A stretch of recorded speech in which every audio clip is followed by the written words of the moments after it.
Cal. Welcome back to another episode of 30 Taught Me. This episode is going to be a little bit unusual. It's not going to be something I learned, rather more so something I'm concerned about, if you hadn't noticed from the title. So just be expecting that today. And for my hair situation, I'm kind of sorry about this. I kind of feel like I wish I had my old channel back, the His Crowning Glory channel where I did like hair stuff. That's on pause right now. What really happened was I had twisted my hair a few weeks ago, and then or no, a week ago, and it was itching, so I decided to wash it. And so then after I washed it just like a couple hours ago, then I decided to roll it up so I can make it curly. So this is what's happening right now. Yeah, that's all over my head, looking like my grandmother. And so anyway, I didn't want to be on camera with blue rollers in my hair. So, I have this situation going on, and if I had my old channel, I would vlog about that, but I don't have it anymore, so I guess I'm kind of like going back in time a little bit. So anyway, so I wanted to look decent for the camera, so that's, this situation.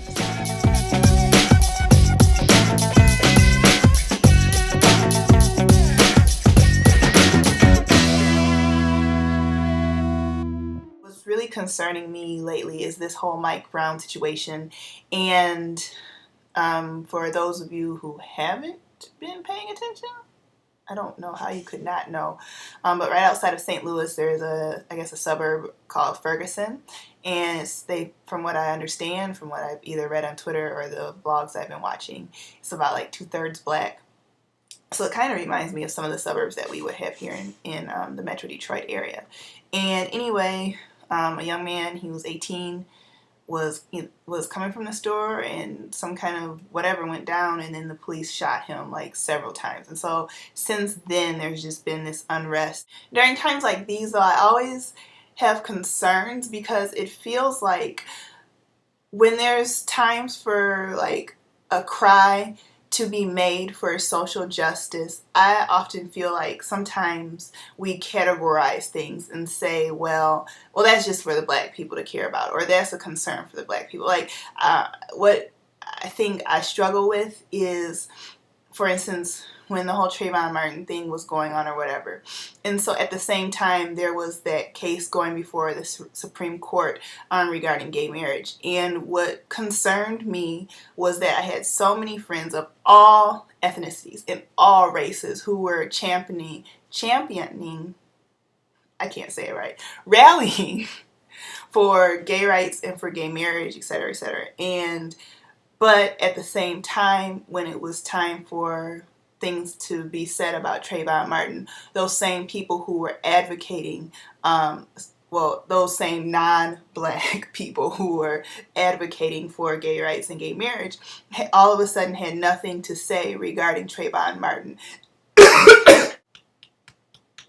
What concerned me the most about that was I felt like people were being iffy about the social justice train. And I feel like sometimes when it comes to matters of race, we kind of define it as like, well, I don't really understand it, so that's just a black people thing. Like, in this Mike Brown situation, like, whether you think he was guilty or not, that's not even what I'm talking about right now. The issue is that because someone stole or whatever happened with the police, that he was gunned down and killed. That's a problem to me. Like, whether you think he was guilty or not guilty, I'm not asking you that.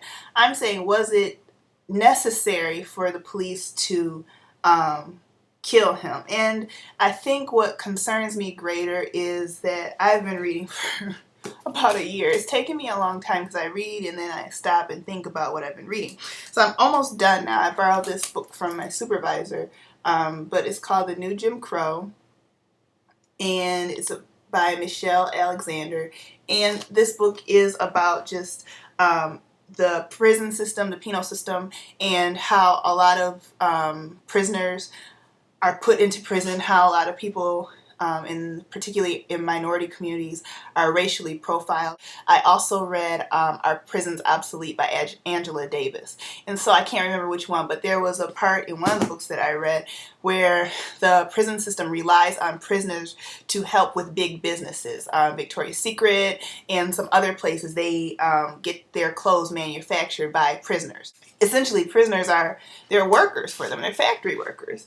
And I think in reading this book, it's just made me really reflective about, one, about racial profiling. And I wonder with that, with Mike Brown, was he being racially profiled? I know for myself as an African American woman, there have been times when I go to the mall and everybody knows for the most part, like, I'm a church going person. I've been a Christian all of my life. Like, I've always been in church and everything. I believe that I'm a person of good morals and good standards. And I have been followed in the mall as though like I'm a thief or something. I just wonder, in his short life, in Mike's short 18-year life, how many times had he been racially profiled? How many times had he already had bad encounters with the police?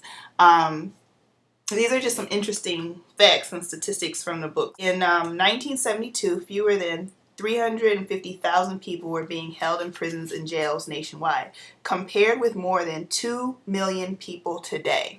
So just think about that in that short span of about 40 years. And then also it says here, 1 in 3 young African American men will serve time in prison if the current trends continue. And in some cities, more than half of all young adult black men are currently under correctional control, in prison or jail, on probation or parole. Yet mass incarceration tends to be categorized as a criminal justice issue as opposed to a racial justice or civil rights issue. And so that's why I'm saying I believe that this is more of a civil rights issue and a social justice issue. Not so much, again, about whether he was guilty or not, but again, with the trends that are happening in our prison system and how black men are racially profiled, I just feel as though this case is just kind of like this situation is just kind of like an icing to the cake of an already large problem. And a subsequent study conducted by the Attorney General of New Jersey found that searches on the Turnpike were even more discriminatory than the initial step. 77% of all consent searches were of minorities. The Maryland studies produced similar results. African Americans comprised only 17% of drivers along a stretch of I-95 outside of Baltimore, yet they were 70% of those who were stopped and searched. Only 21% of all drivers along that stretch of highway were racial minorities, yet those groups comprised nearly 80% of those pulled over and searched. So what I'm trying to say is that in all states, not just in Missouri, but you can see across the nation, there's a disproportionality in terms of who is being stopped by the police, who is being interrogated by the police, who is being targeted by the police. And I think that's what the issue is. And the news media is focusing so much on that the people are angry, and again, trying to make it look like black people are just angry. The issue is that there's a cry out because there is injustice happening constantly. And when I think about this, I say it all the time. Like, I don't have any brothers and sisters, but I have a whole lot of cousins. And when I think about the amount of my male cousins that were either always in trouble when they were in school, or who are now currently in jail, or who have been to jail, like, it's astonishing when I think compared to the close white friends that I have, whose brothers and cousins who have never been to jail. Why is this epidemic taking place in the African American community, and more importantly, what are we going to do to resolve it? No, looting and tearing up your own neighborhood is not going to solve the problem, but I think it just shows that there is a greater cause at stake.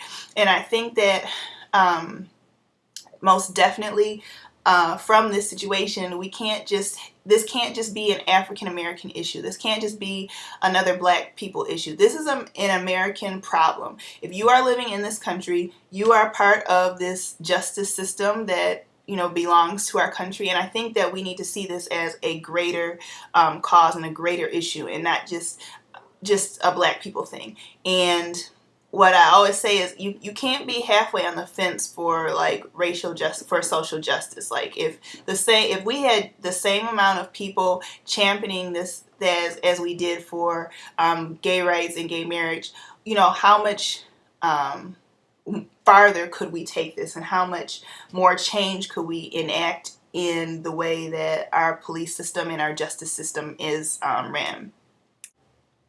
I guess now is time for a somewhat important announcement.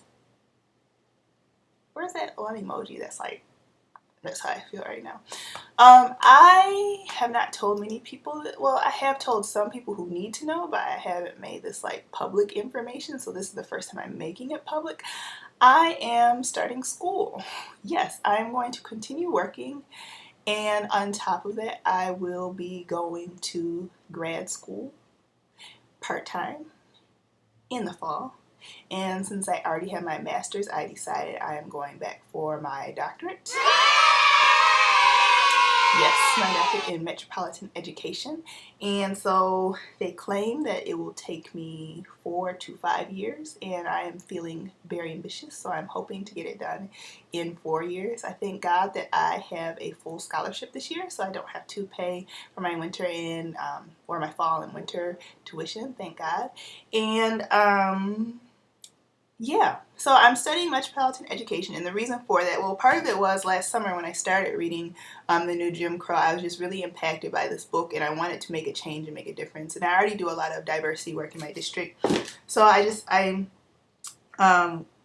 felt led that I prayed about it and felt led that I needed to go back to school. So I'm doing that so I can study more about social justice and also about the school to prison pipeline. So basically how schools condition students to become prisoners. Yeah, that's what I'm getting my work in. So pray for me as I go back to school and still work full-time, okay? My friends have decided to call me Dr. Kelly, which is fine, or Dr. Kell. I will not accept being called Dr. Hughes because this program is going to take 5 years, and I am believing God that in 5 years somebody will put a ring on this, amen. So if you feel led, you can call me Dr. Boaz in faith, amen. You can call me Dr. Boaz. But yeah, so anyway, that is it. That is all for 30 Taught Me. I'm sorry it's so long. Rest in peace, Mike Brown, and just continue to pray for St. Louis and the families of St. Louis. And yeah, it's hard, and it's time for a change. So that's all, and I will see you guys in 2 weeks. All right, bye.